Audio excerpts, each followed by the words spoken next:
بسم اللہ الرحمن الرحیم اللہم صلی علی محمد و آل محمد۔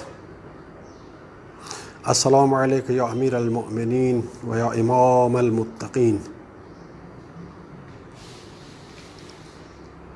امیر المومنین علی ابن ابی طالب علیہ السلام کی شہادت کے ایام چل رہے ہیں، تو ہماری گفتگو مولا علی کے حوالے سے ہوگی۔ کل ہم نے مولا علی کے فلسفہ حیات پر روشنی ڈالی تھی، مولا علی کے اس جملے کی روشنی میں جو آپ نے مسجد کوفہ میں آخری جملہ ارشاد فرمایا تھا، فزت ورب الکعبہ۔ مولا علی نے ساری زندگی بہت سے خطبے ممبروں پہ دیے، لیکن یہ جو خطبہ مولا علی نے مصلی پہ دیا، رو بقبلہ ہو کے دیا، یہ خطبہ مولا علی کے تمام خطبات اس کے اندر آ جاتے ہیں۔ فزت ورب الکعبہ، رب کعبہ کی قسم میں کامیاب ہو گیا۔ کل ایک سوال کیا گیا تھا کہ یہاں پر رب کعبہ کی قسم کیوں کھائی گئی، اللہ یا اللہ کا کوئی اور نام استعمال کیوں نہیں کیا گیا؟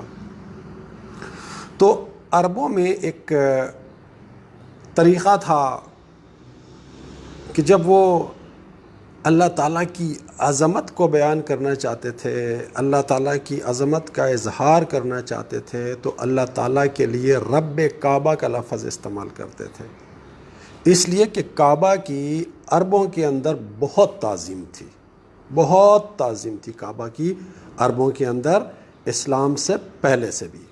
حضرت اسماعیل اور حضرت ابراہیم علیہ السلام نے جو بنایا اور جس طرح سے یہ سلسلہ چلتا آ رہا تھا، تو کعبہ کی عربوں میں بہت تعظیم تھی، کعبہ کو عربوں میں بہت عظمت حاصل تھی۔ تو جب اللہ تعالیٰ کی عظمت کا ذکر کرنا مقصود ہوتا تھا تو رب کعبہ کہا جاتا تھا۔ سورہ قریش میں دیکھیں اللہ تعالیٰ نے یہی لفظ استعمال کیا ہے، فَلْيَعْبُدُوا رَبَّ هَذَا الْبَيْتِ۔ تم بتوں کی عبادت کرتے ہو، اپنے بنائے ہوئے پتھر کے، لکڑی کے، مختلف قسم کی دھاتوں کے تم بتوں کی تم پرستش کرتے ہو، تو اس گھر کی عظمت کے تو تم قائل ہو، اس گھر کی عظمت کو تو تم مانتے ہو، اس گھر کی تو تم تعظیم کرتے ہو، تو جو اس گھر کا رب ہے، جو اس گھر کا مالک ہے، پھر اس کی عبادت کرنی چاہیے یا ان لکڑی، پتھر اور مٹی کے بنے ہوئے بتوں کی عبادت کرنی چاہیے؟ فَلْيَعْبُدُوا رَبَّ هَذَا الْبَيْتِ۔ تو جہاں اللہ تعالیٰ کی عظمت کا اظہار مقصود ہوتا تھا تو وہاں کہا جاتا تھا رب کعبہ، کعبہ کا رب۔ تو امیر المومنین علیہ السلام فرما رہے ہیں، فزت ورب الکعبہ، رب کعبہ کی قسم میں کامیاب ہو گیا۔ تو مولا علی کی ساری زندگی کے خطبات جو انہوں نے ممبر پہ بیٹھ کر لوگوں کی طرف منہ کر کے دیے، وہ ایک طرف، اور یہ امیر المومنین علیہ السلام کا خطبہ سمجھ لیں، ایک جملہ کہہ لیں، ایک ارشاد کہہ لیں، جو آپ نے مصلی پہ سجدے کی حالت میں رو بقبلہ آپ نے کہا، یہ ان تمام کا احاطہ کر لیتا ہے۔ فزت ورب الکعبہ۔ کل میں نے اشارتاً اس چیز کا ذکر کیا تھا کہ مولا علی علیہ السلام کی شخصیت جس قدر عظیم ہے اسی قدر مظلوم بھی ہے، اور آپ کی مظلومیت کے پہلو بہت زیادہ ہیں۔ آپ کی مظلومیت کے پہلوؤں میں سے ایک پہلو یہ ہے کہ آپ کی علمی شخصیت کو کسی نے نہیں پہچانا۔ آپ کی مظلومیت کا ایک پہلو یہ ہے کہ آپ جیسے عادل کو عدل نہیں کرنے دیا گیا، آپ جیسے عادل کی حکومت وہ ہضم نہیں ہوتی تھی لوگوں کو۔ مولا علی سے اس لیے ناراض رہتے تھے کہ مولا علی عادل کے معاملے میں سخت گیر تھے، عادل کے معاملے میں کسی قسم کی رعایت کسی کو دینے کے لیے تیار نہیں تھے، کسی کو کسی قسم کی چھوٹ دینے کے لیے تیار نہیں تھے۔ قتل فی محراب عبادتہ لشدت عدلہ، عدل میں شدت کی وجہ سے آپ کو قتل کیا گیا۔ لوگ قتل کرتے ہیں ظالم حکمرانوں کو، مولا علی وہ حکمران ہیں جنہیں عدل کی وجہ سے قتل کیا گیا۔ جب آپ عدل کرتے تھے تو لوگ گھبرا جاتے تھے، کیوں؟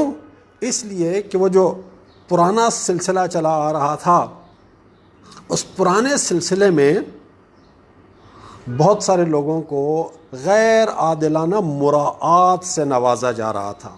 امیر المومنین نے برسر اقتدار آتے ہی وہ جو غیر عادلانہ مراعات تھیں وہ ختم کر دیں۔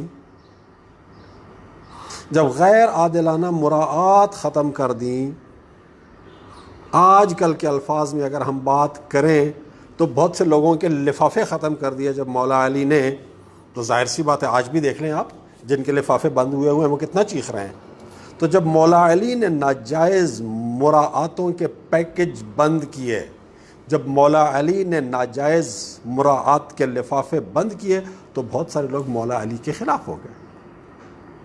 تو امیر المومنین یہ جملہ نہج البلاغہ میں ملتا ہے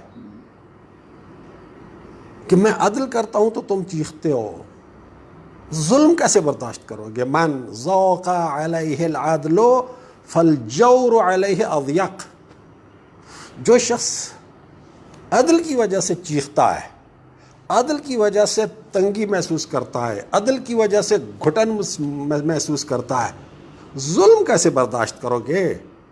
تو بنیادی طور پر مولا علی کے عدل سے وہ لوگ چیخ رہے تھے جو پہلے غیر عادلانہ نظاموں میں ناجائز مراعات کے مزے اٹھا رہے تھے۔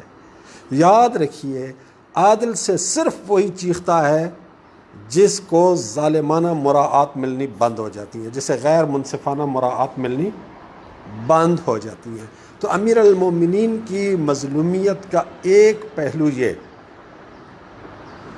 کہ آپ جیسے عادل کے ساتھ لوگ چلے نہیں، آپ کو عدل کرنے میں لوگوں نے اسسٹ نہیں کیا، آپ کو عدل کرنے میں لوگوں نے تعاون نہیں کیا، آپ کے عدل کے نظام کو لوگوں نے برداشت نہیں کیا۔ یہ بہت بڑی مظلومیت تھی امیر المومنین کی۔ امیر المومنین علیہ السلام کی مظلومیت کا ایک پہلو جس کا آج خصوصیت کے ساتھ ذکر کرنا چاہوں گا وہ یہ کہ آج بھی مولا علی مظلوم ہیں۔ آج کے مسلمان، خاص طور پہ پاکستان کے تناظر میں بات کر رہا ہوں، جو اپنے آپ کو بہت بڑا عاشق رسول سمجھتے ہیں، یہ سمجھا جاتا ہے کہ جی پاکستان عاشقان رسول کا ملک ہے، دنیا میں کہیں ذرا سی کوئی ایسی بات ہو جس سے توہین رسالت کا تأثر ملتا ہو تو یہ سڑکوں پہ نکل آتے ہیں، مظاہرے کرتے ہیں، اپنے گھر کو تباہ کر دیتے ہیں، اپنی املاک کو جلا دیتے ہیں، اپنے معاشرے میں، اپنے ملک میں توڑ پھوڑ کرتے ہیں۔ کسی نے توہین رسالت کی ڈنمارک میں، کسی نے توہین رسالت کی کسی اور جگہ پر، یہ آپس میں اپنے مسلمان بھائیوں کے اور اپنے مسلمان ملک کی املاک کو آگ لگانے لگ جاتے ہیں اور نقصان پہنچانا شروع کرتے تھے۔ عشق رسول یہ ایک عجیب قسم کا عشق رسول ہے، لیکن بہرحال عاشقان رسول ہیں، رسول اللہ کے ساتھ شدید جذباتی وابستگی ہے۔ البتہ میں یہ اب پھر کبھی بات کریں گے کہ یہ عجیب عشق رسول ہے پاکستان کے مسلمانوں کا کہ جو ان عاشقان رسول سے جھوٹ نہیں چھڑوا سکا۔ یہ عجیب عشق رسول ہے پاکستانی عاشقان رسول کا جو ان سے بے ایمانی اور بددیانتی نہیں چھڑا سکا۔ یہ عجیب عشق رسول ہے پاکستان کے عاشقان رسول کا کہ جو ان سے دو نمبری اور جیل سازی نہیں چھڑا سکا۔ یہ عجیب عشق رسول ہے جو ان کے اندر سے بے رحمی نہیں نکال سکا۔ رسول اللہ صلی اللہ علیہ وآلہ وسلم کی شخصیت تین چیزیں: صادق، امین، رحمت للعالمین۔ تو عشق رسول کا مطلب ہے سچائی سے عشق، عشق رسول سے مطلب ہے امانت داری سے عشق، عشق رسول کا مطلب ہے رحمت کے رویے سے عشق. رویوں میں رحمت نہیں ہے، سچائی نہیں ہے، ایمانداری نہیں ہے. پوری دنیا میں مشہور ہیں ایک نمبر کی جھوٹی قوم، ایک نمبر کی بے ایمان قوم، اور دہشت گردی کے حوالے سے تو ماشاء اللہ خوب نام کمائے ہوئے ہم لوگوں نے. عشق رسول، عشق رسول. اور عشق رسول کا تقاضا پھر اور یہ بھی ہے کہ جس جس چیز سے رسول اللہ کو محبت ہو اس سے آپ کو محبت ہونی چاہیے. جس جس چیز سے رسول اللہ کو پیار ہو، جس جس شخصیت سے رسول اللہ کو پیار ہو، اس سے آپ کو بھی پیار ہونا چاہیے. تو مولا علی وہ شخصیت ہیں کہ جو رسول اللہ صلی اللہ علیہ وآلہ وسلم کی سب سے محبوب ہستی ہیں، یا سب سے محبوب ہستیوں میں سے ایک ہیں. رسول اللہ صلی اللہ علیہ وآلہ وسلم کی محبوب ترین ہستیاں، اب تفصیل میں جانے کا موقع نہیں ہے، اشارہ کر رہا ہوں. علی، فاطمہ، حسن، حسین، اس سے بڑھ کر رسول اللہ صلی اللہ علیہ وآلہ وسلم کو کوئی محبوب نہیں ہے. ایسے محبوب ہیں رسول اللہ صلی اللہ علیہ وآلہ وسلم کو کہ رسول اللہ فرماتے ہیں علی مجھ سے ہیں، میں علی سے ہوں. انا من ہو و ہو منی، علی مجھ سے ہے، میں علی سے ہوں. تو ایسی شخصیت کے ساتھ آج کے مسلمان، پاکستان کے تناظر میں بات کر رہا ہوں، آج کا پاکستانی مسلمان اور غیر پاکستانی مسلمان مولا علی کے ساتھ عدل کرنے کے لیے تیار نہیں ہے، مولا علی کے ساتھ انصاف کرنے کے لیے تیار نہیں ہے. مولا علی اور مولا علی کے دشمنوں کو ایک سطح پر کھڑا کرنے کے لیے اصرار کرتے ہیں کہ نہیں جی اس سے بھی اللہ راضی ہے، مولا علی سے بھی اللہ راضی ہے. جنہوں نے رسول اللہ سے جنگ کی اس کو تو آپ برا کہتے ہیں. تو جب رسول اللہ صلی اللہ علیہ وآلہ وسلم یہ کہتے ہیں کہ جس نے علی سے جنگ کی اس نے مجھ سے جنگ کی، جس نے علی کو گالی دی اس نے مجھے گالی دی، تو آج کا مسلمان جب مولا علی کو گالیاں دینے والوں کی وکالت کرتا ہے تو یہ مولا علی پہ ظلم نہیں ہے؟ اگر آپ پیشہ ور وکیل ہیں، مثال کے طور پر اگر آپ کا پیشہ وکالت ہو اور کسی شخص نے معاشرے میں مولا علی پر زیادتی کی ہو، ظلم کیا ہو، اور آپ کو پتہ ہو کہ مولا علی کا مقام کیا ہے، مولا علی کی عظمت کیا ہے، اور آپ کو عدالت میں وہ شخص لے جائے، تو آپ عدالت میں مولا علی کی وکالت کریں گے یا مولا علی کے مخالف کی وکالت کریں گے؟ کس کی وکالت کریں گے؟ رسول اللہ صلی اللہ علیہ وآلہ وسلم کی زوجہ ہیں حضرت ام سلمہ. ایک شخص راوی ہے ابو عبداللہ الجدلی، وہ کہتے ہیں کہ میں حضرت ام سلمہ کے پاس گیا، ان کی خدمت میں حاضر ہوا. یہ حدیث امام حاکم نے مستدرک الصحیحین میں لکھی ہے، اور یہ حدیث کو سب علماء نے صحیح حدیث تسلیم کیا ہے. مستدرک الصحیحین کا سٹیٹس بھی سمجھ لیں. صحیحین کے معنی ہے دو صحیح کتابیں. جہاں بھی صحیحین کا لفظ استعمال ہوتا ہے اس سے مراد صحیح بخاری اور صحیح مسلم ہوتا ہے. جب کہا جاتا ہے کہ یہ حدیث صحیحین میں بیان ہوئی ہے تو اس کا مطلب یہ ہوتا ہے کہ یہ حدیث صحیح بخاری میں بھی ہے اور صحیح مسلم میں بھی ہے. تو امام حاکم نے کتاب لکھی ہے مستدرک الصحیحین. مستدرک کہتے ہیں سپلیمنٹ کو، یعنی وہ صحیح احادیث جو امام بخاری سے چھوٹ گئیں اور انہوں نے بخاری میں نقل نہیں کی، وہ صحیح احادیث جو امام مسلم سے چھوٹ گئیں اور انہوں نے اپنی کتاب صحیح مسلم میں نقل نہیں کی، وہ صحیح احادیث جو امام بخاری اور امام مسلم نے اپنی کتاب صحیح بخاری اور صحیح مسلم میں نہیں لکھیں، جان بوجھ کے نہیں لکھیں یا ان سے چھوٹ گئیں، امام حاکم نے ان صحیح کتابوں کو، ان صحیح حدیثوں کو ایک کتاب کی شکل میں جمع کر دیا اور اس کا نام رکھ دیا مستدرک الصحیحین، یعنی صحیحین کا ضمیمہ، صحیحین کا سپلیمنٹ. تو یہ جو مستدرک الصحیحین ہے، اس میں امام مالک یہ حدیث بیان کر رہے ہیں کہ ابو عبداللہ جدلی حضرت ام سلمہ کی خدمت میں حاضر ہوتے ہیں، اور حضرت ام سلمہ ان سے کہتی ہیں یصب فیکم رسول اللہ، تمہارے اندر، تمہارے درمیان رسول اللہ صلی اللہ علیہ وآلہ وسلم کو گالیاں دی جا رہی ہیں؟ تو کہتے ہیں معاذ اللہ، اللہ کی پناہ، معاذ اللہ، رسول اللہ صلی اللہ علیہ وآلہ وسلم کو کون گالیاں دے سکتا ہے؟ تو حضرت ام سلمہ کہتی ہیں کہ میں نے رسول اللہ صلی اللہ علیہ وآلہ وسلم سے سنا ہے، میں نے رسول اللہ صلی اللہ علیہ وآلہ وسلم کو اپنی زبان مبارک سے یہ فرماتے ہوئے سنا ہے کہ آپ نے فرمایا من سب علی فقد سبنی، جس نے علی کو گالی دی اس نے مجھے گالی دی۔ تو مولا علی کو گالیاں دینے کا ایک سلسلہ شروع ہوا۔ اب عجیب بات ہے، آپ کی کسی کے ساتھ لڑائی ہو جاتی ہے اور فرض کریں اگلا بندہ بدتمیز ہے یا بد اخلاق ہے، وہ اس لڑائی کے موقع پر آپ کو 3-4 گالیاں دے کے ختم ہو جائے گی بات۔ کسی سے اتنی نفرت، کسی سے اتنی دشمنی، کسی کے خلاف اتنا بغض کہ آپ نماز جمعہ اور نماز عید کے خطبوں میں اسے گالیاں دینا لازم کر دیں۔ عالم اسلام کی 60,000 مسجدوں میں 70 سال تک جمعے کے خطبوں میں، عید کے خطبوں میں مولا علی کو گالیاں دی جاتی تھی، مولا علی پر لعن طعن کیا جاتا تھا۔ کیا قصور تھا مولا علی کا؟ یہی کہ وہ اور رسول ایک تھے۔ بنیادی طور پر جو لوگ مولا علی کو گالیاں دیتے تھے وہ رسول اللہ صلی اللہ علیہ وآلہ وسلم کو گالیاں دیتے تھے، ان کی نیت ہی رسول اللہ کو گالی دینے کی ہوتی تھی۔ رسول اللہ کا نام لے کے تو گالی دے نہیں سکتے تھے، پھر منافقت کا پول کھل جاتا۔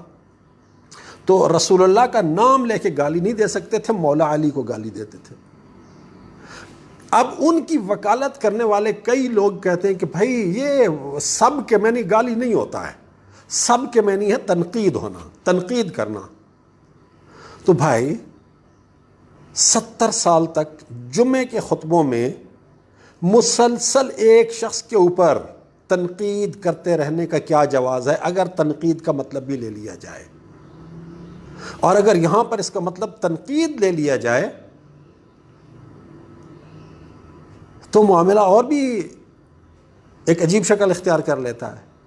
اگر سب کے معنی تنقید کرنا ہو تو جو رسول اللہ کی یہ حدیث ہے، جو صحیح حدیث ہے، مستدرک کو صحیح میں اور اس کے سند کو بھی صحیح قرار دیا گیا ہے، اگر یہاں سب کے مراد گالی کی بجائے تنقید لے لیا جائے کہ تنقید کرتے تھے، گالی نہیں دیتے تھے، بیچارے بڑے شریف لوگ تھے، وہ تو تنقید کرتے تھے، چلیں تنقید لے لیا اس کا مطلب، تو رسول اللہ جب فرما رہے ہیں کہ من سب علی فقد سبنی، جس نے علی پر تنقید کی اس نے مجھ پر تنقید کی، بتائیں رسول اللہ پر تنقید کرنا جائز ہے؟ رسول اللہ کو آپ معصوم نہیں مانتے؟ کیا رسول اللہ صلی اللہ علیہ وآلہ وسلم اس قابل ہیں کہ 70 سال مسجد کے ممبروں سے ان پر تنقید کی جائے؟ رسول اللہ تو معصوم ہے۔ رسول اللہ صلی اللہ علیہ وآلہ وسلم کی تو ہر بات کے سامنے سر تسلیم خم کرنا ایمان کا تقاضا ہے۔ رسول اللہ صلی اللہ علیہ وآلہ وسلم پر تنقید کرنے کا تو کوئی سوال ہی پیدا نہیں ہوتا ہے۔ تو جب رسول اللہ صلی اللہ علیہ وآلہ وسلم پر تنقید کرنے کا کوئی سوال پیدا نہیں ہوتا اس لیے کہ وہ معصوم ہیں، تو پھر جو لوگ کہتے ہیں کہ سب کے معنی تنقید ہے تو انہیں پھر مولا علی کو امام معصوم ماننا پڑے گا۔ آپ کو معصوم ماننا پڑے گا، مولا علی کو معصوم ماننا پڑے گا۔ یعنی امیر المومنین علیہ الصلوۃ والسلام جو ہیں وہ تو تنقید سے بھی بالا تر ہیں۔ جب تنقید سے بالا تر ہیں تو ان کے خلاف لڑائی کرنا، ان کے خلاف جنگ کرنا، ان کے خلاف دشمنی کرنا، اس کی کسی قسم کی گنجائش ہی نہیں بنتی ہے۔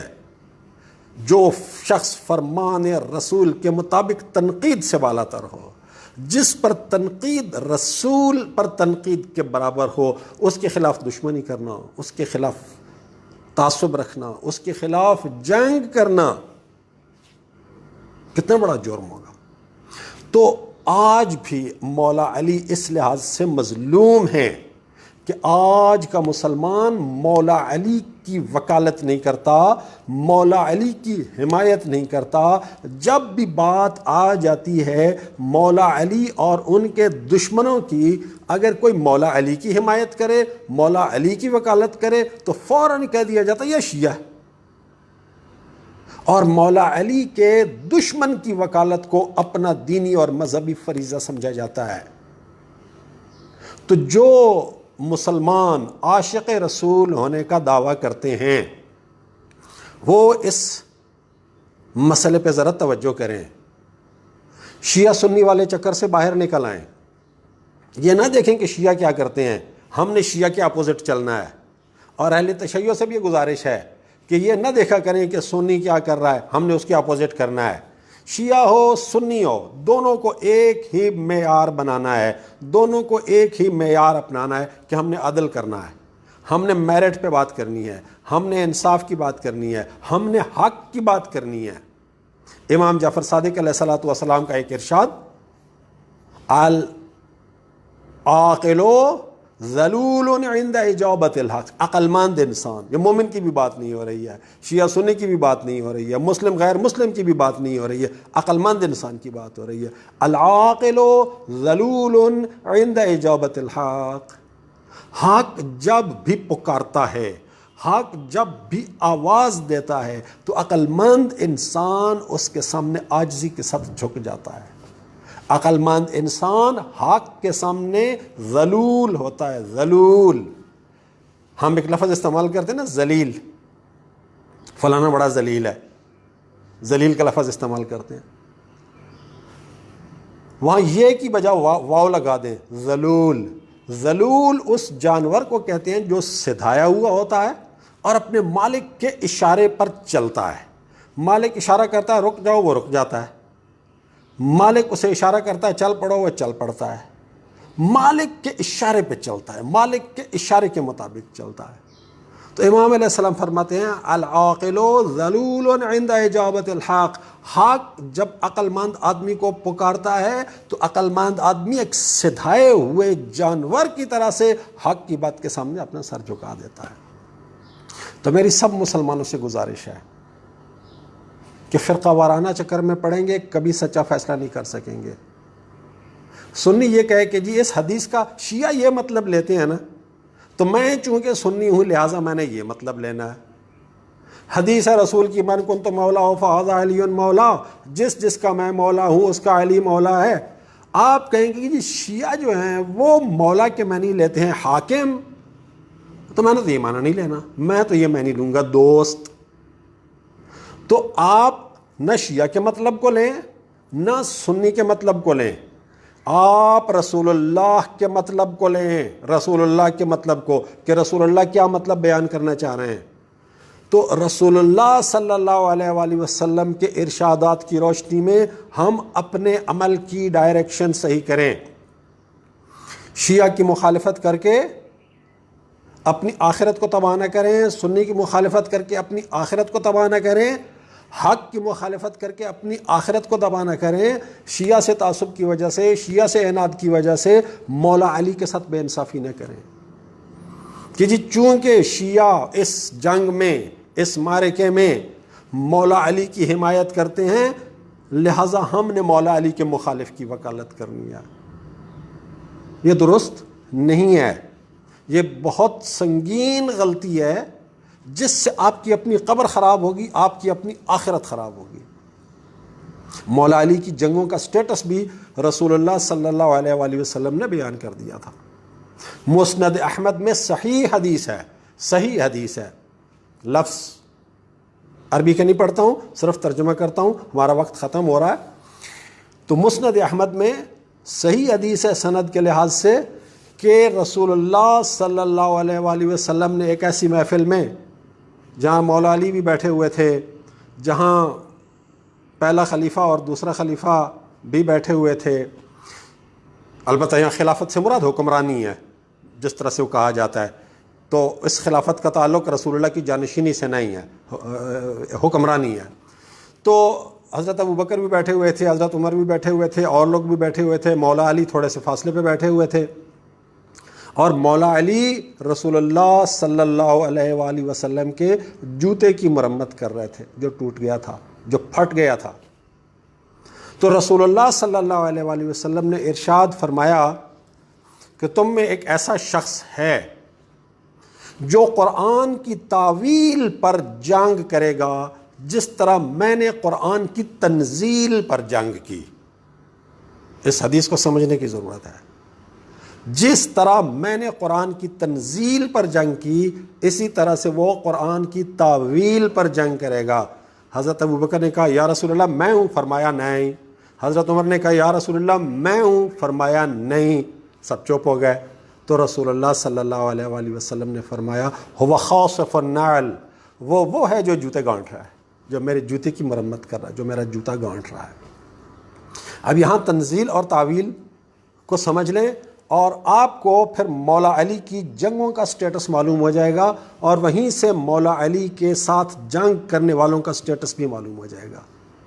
تنزیل پر جنگ، تعویل پر جنگ۔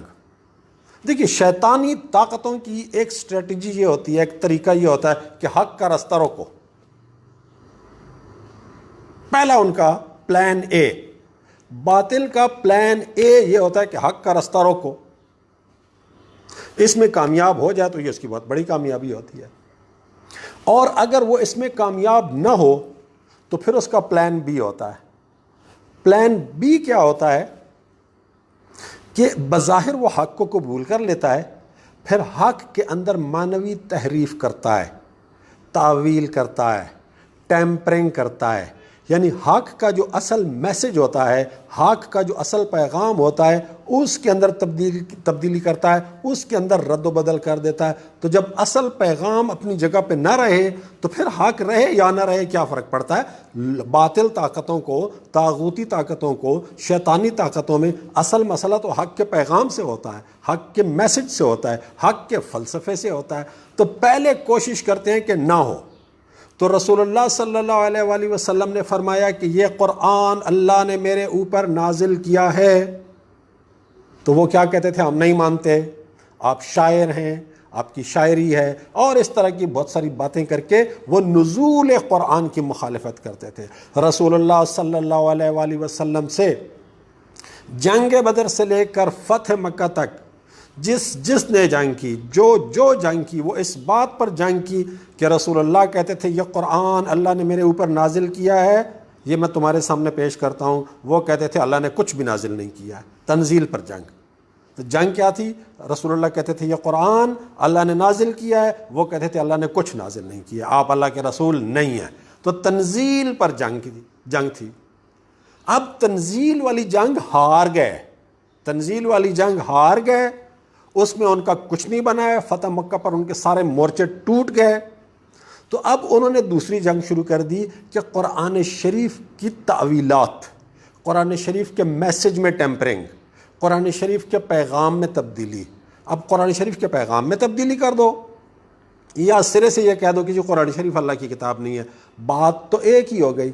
تو ان لوگوں کا ایجنڈا تھا قرآن شریف کے پیغام میں تبدیلی کرنا، قرآن شریف کے پیغام میں ٹیمپرنگ کرنا، اپنی منمانی تعویلات کے ذریعے سے قرآن شریف کی آیات کو ایسے معنی پہنانے جو اصل قرآنی آیات کے معنی تھے ہی نہیں۔ تو مولا علی کی جنگ تعویل پر تھی، تعویل پر تھی۔ تو رسول اللہ کی جنگ تنزیل پر تھی، مولا علی کی جنگ تعویل پر تھی۔ اور یہاں سے ایک اور بات بھی سامنے آتی ہے کہ مولا علی نے تنزیل پر بھی جنگ کی ہے، تعویل پر بھی جنگ کی ہے۔ رسول اللہ نے کبھی تعویل پر جنگ نہیں کی، رسول اللہ کے سامنے وہی تھے جو تنزیل قرآن کے مخالف تھے۔ لیکن مولا علی رسول اللہ صلی اللہ علیہ وآلہ وسلم کے صف اول کے سپاہی تھے ان جنگوں میں جو رسول اللہ صلی اللہ علیہ وآلہ وسلم نے تنزیل قرآن پر لڑی ہیں۔ تو مولا علی نے تنزیل قرآن پر بھی جنگیں لڑی ہیں، اور مولا علی نے تعویل قرآن پر بھی جنگیں لڑی ہیں۔ اور کتنی عجیب بات ہے کہ تنزیل قرآن پر بھی مولا علی کی مخالفت میں صف اول میں وہی خاندان تھا جو تعویل قرآن پر جنگ میں مولا علی کے خلاف، وہی بنو امیہ۔ یہاں مسلمان ایک چیز اور بھی سوچیں ایک بار پھر کہتا ہوں کہ شیعہ سنی تعصب سے باہر نکل کے سوچیں. ایک بار پھر دعوت دیتا ہوں کہ عادل اور انصاف سے سوچیں. اپنی قبر میں جانا ہے، کسی شیعہ نے آپ کی قبر میں نہیں جانا، آپ نے کسی شیعہ کی قبر میں نہیں جانا. اپنی ہر بات کا، اپنے ہر عمل کا اللہ کو جواب آپ نے دینا ہے. اس نقطے پہ اچھی طرح سے سوچیں کہ وہ خاندان جو آغاز رسالت سے رسول اللہ صلی اللہ علیہ وآلہ وسلم کے خلاف لڑنا شروع ہوا، پھر لڑتا رہا، پھر لڑتا رہا، پھر لڑتا رہا، پھر لڑتا رہا، یہاں تک کہ فتح مکہ پر اس کی بس ہو گئی، اس کو شکست ہو گئی اور سرنڈر کر گئے، منافقانہ طور پہ اسلام قبول کر لیا. رسول اللہ صلی اللہ علیہ وآلہ وسلم کے بعد 3 حکومتیں آتی ہیں. وہ پہلی حکومت میں بھی وہ دشمنان قرآن حکومت کے ساتھی ہیں، حکومت کا حصہ ہیں. دوسری حکومت میں بھی حکومت کے ساتھی ہیں، حکومت کا حصہ ہیں. تیسری حکومت میں بھی حکومت کے ساتھی ہیں، حکومت کا حصہ ہیں. جیسے ہی مولا علی برسر اقتدار آتے ہیں تو وہی تلواریں ہیں جو بدر سے لے کر فتح مکہ تک رسول اللہ صلی اللہ علیہ وآلہ وسلم کے مقابلے میں کھڑی تھیں، وہی تلواریں مولا علی کے مقابلے میں نکال آتی ہیں. وہی بدر والی، وہی احد والی، وہی خندق والی، وہی تلواریں مولا علی کے خلاف نکال آتی ہیں. تو سوچیں ذرا، سوچیں یہ فرق کیا ہے کہ وہ جو رسول اللہ اور مولا علی کے خلاف لڑتے تھے وہ باقیوں کا حصہ کیسے تھے، وہ باقیوں کے ساتھ کیسے تھے. تو مولا علی آج بھی مظلوم ہیں. آج کا مسلمان عاشق رسول ہونے کا دعویٰ کرتا ہے لیکن مولا علی کو گالیاں دینے والوں کی وکالت کرتا ہے، جبکہ رسول اللہ نے کہا کہ جس نے علی کو گالی دی اس نے مجھے گالی دی. یہ 70 سال جو مسجدوں سے مولا علی کو گالیاں دی جاتی رہی ہیں، یہ رسول اللہ کو گالیاں دی جاتی رہی ہیں. اور پھر اس کا خاتمہ کس نے کیا؟ عمر ابن عبدالعزیز نے رحمۃ اللہ علیہ. اللہ تعالیٰ جزائے خیر دے انہیں. تو دیکھیں، سوچیں، مولا علی رسول اللہ صلی اللہ علیہ وآلہ وسلم کی محبوب ترین ہستی. شیعوں کے تعصب میں مولا علی کے ساتھ بے انصافی نہ کریں. تو یہ ایک بہت بڑی بے انصافی، یہ ایک بہت بڑی مظلومیت ہے مولا علی کی، جو آج بھی مولا علی کے ساتھ ہو رہی ہے کہ آج کا مسلمان مولا علی کے ساتھ عدل کرنے کے لیے تیار نہیں ہے. آج کا مسلمان مولا علی کے دشمنوں کی وکالت کرتا ہے، اور اگر کوئی مولا علی کی وکالت کرنا شروع کر دے تو اس کے اوپر ٹھک سے رافضی ہونے کا اور شیعہ ہونے کا اور شیعوں کا ایجنٹ ہونے کا فتویٰ لگا دیا جاتا ہے. نکلیں اس مائنڈ سیٹ سے. مولا علی آج بھی انصاف کے منتظر ہیں، آج بھی مظلوم ہیں. تو مسلمانوں کو اپنے گریبان میں جھانکنا چاہیے اور دیکھنا چاہیے کہ رسول اللہ صلی اللہ علیہ وآلہ وسلم کی محبوب ترین ہستی جو آج بھی مظلوم ہے، کیا ہم ان کے ساتھ عادلانہ اور منصفانہ رویہ اختیار کرنے کے لیے تیار ہیں یا نہیں. سلام ہو آپ پر اے امیر المؤمنین، اے امام المتقین، اے نفس رسول، اے جان رسول، اے وہ عظیم ہستی جس سے محبت رسول سے محبت ہے اور جس سے دشمنی رسول سے دشمنی ہے اور رسول سے دشمنی اللہ سے دشمنی ہے. اللہ تعالی ہم سب کو رسول اللہ صلی اللہ علیہ وآلہ وسلم کے ارشادات کو صحیح طرح سے سمجھنے کی توفیق عطا فرمائے اور ہر قسم کے تعصب سے بالا تر ہو کر حق کے مطابق عادلانہ فیصلہ کرنے کی توفیق عطا فرمائے کہ عدل ہی قیامت کے دن ہمارے کام آنا ہے. والسلام علیکم ورحمۃ اللہ وبرکاتہ.